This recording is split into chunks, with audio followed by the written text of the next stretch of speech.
Hello everyone, welcome to a new video for Nasdaq and SPX price prediction based on Elliott wave analysis.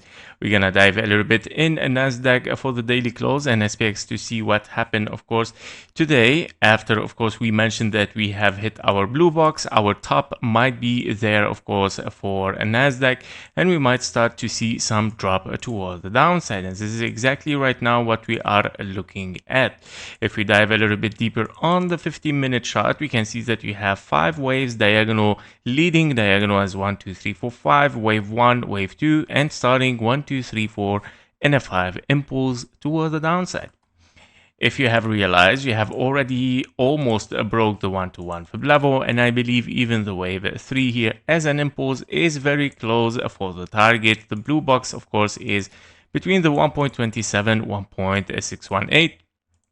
After that, we're looking, of course, for 4 and a 5 and simply continuation towards the downside, of course, in this case scenario, and that we have to start, of course, a big wave 2 as expected, of course, before on this channel.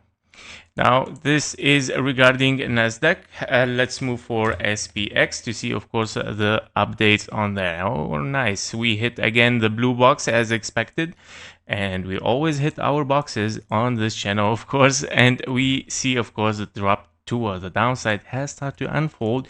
We don't have to forget also that this is a wave 3, can be, of course, a wave 4. But don't forget, as at the same time, it is a wave C, which can turn, of course, corrective and might turn, of course, for even a very massive move towards the downside and not just wave 4 and a 5. So basically on the 15-minute chart here, after, of course, we are looking at also 1 2 3 4 and a 5 impulse toward the downside for wave 1, and we are expecting as well a 1 2 3 4 and a 5 to unfold potentially for this scenario. But of course, with SPX, we don't have to be always inspired totally by Nasdaq. Let's take each chart by chart. So what if we have a zigzag here? Okay, because a wave 4 might be there. So we have to be careful first. We need to break the zigzag 1-to-1 fib level. And of course, therefore, we start to think about something very impulsive. So be careful, of course, from A, B, and a C at 6,200. If broken, therefore, you can call the 1.618 for lower prices. Yep, that was it for SPX and Nasdaq. Thank you for watching. Thank you for your likes and comments, and see you in the next one. Bye bye.